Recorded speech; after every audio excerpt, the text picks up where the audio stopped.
បាទខ្ញុំបាទពិសិដ្ឋ9 3 ដងសូមគោរពជំរាបសួរពុកម៉ែបងប្អូនសាជាថ្មីម្ដងទៀតហើយបាទនៅថ្ងៃនេះដែរខ្ញុំបាទកាត់បានរថយន្តថ្មីមួយគ្រឿងទៀតហើយបាទសម្រាប់ពុកម៉ែបងប្អូនដែលជា fan ប្រភេទ Toyota Highlander ឆ្នាំ024ម៉ាស៊ីនប៉ុង1ពុកម៉ែបងប្អូនមួយគ្រឿងនេះគឺយើងរៀបចំរួចរាល់ហើយជាគៀងគុជលើគុជក្រោមតែម្ដងពុកម៉ែបងប្អូនណាបាទចំពោះស្លាកលេខវិញគឺភ្នំពេញ 2AF បាទមួយគ្រឿងនេះគឺបងពុនក្នុងមួយឆ្នាំតែ250000ទេគឺឆ្នាំ02 4ម៉ាស៊ីនប៉ុង1បាទសម្រាប់ពុកម៉ែបងប្អូនស្រឡាញ់ពណ៌ខ្មៅធានាជូនពុកម៉ែបងប្អូនប្រភេទរថយន្តនៅសំណុំនៅស្អាតតែម្ដងបាទអញ្ចឹងមួយគ្រឿងនេះពុកម៉ែបងប្អូនចាប់អារម្មណ៍ពុកម៉ែបងប្អូនអាចមកមើលផ្ទាល់បានចំពោះទីតាំងយើងនៅភ្នំពេញបាទស្បកកង់វិញគឺនៅថ្មីបាទពុនផ្លូវរួចឈៀករួចពុកម៉ែបងប្អូនចឹងសម្រាប់បងប្អូនស្រឡាញ់ពណ៌ខ្មៅធានាជូនបងប្អូនប្រភេទឡាននៅសំណុំបាទแล้วបងប្អូនមើលមកជុំពណ៌ខ្មៅបាទចំពោះ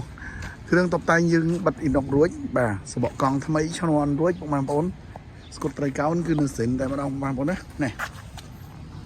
ស្គុតគឺនៅសិនតែម្ដងបងប្អូនបាទแล้วបងប្អូនមើលមកជុំមើលខ្ញុំបាទសិនបបលេខអេបងប្អូនគ្រឿងនេះឥឡូវបងប្អូនមើលបានក្រោមចេញញញតែម្ដងបងប្អូននេះគ្មានច្រេះហ្នឹងអីធានាជូនបងប្អូនថាភេទឡាននៅថ្មីសំណុំហេនៅបងប្អូនកលេចមើលខាងឆ្វេងបាទចំពោះទឹកថ្នាំវិញថ្មីតែម្ដងបងប្អូនទឹកថ្នាំសិនគឺនៅសល់85%បងប្អូនជាប់លើសាច់ដែក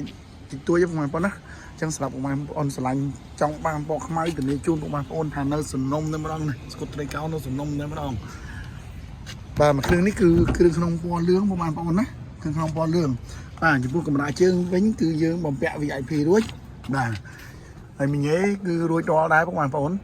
គឺមីញ៉េកាមេរ៉ារួចអញ្ចឹងសម្រាប់បងប្អូនស្រឡាញ់ពណ៌ខ្មៅគឺក្នុងពណ៌លឿងបងប្អូនអាចមកមើលមកគ្រឿងនេះបាន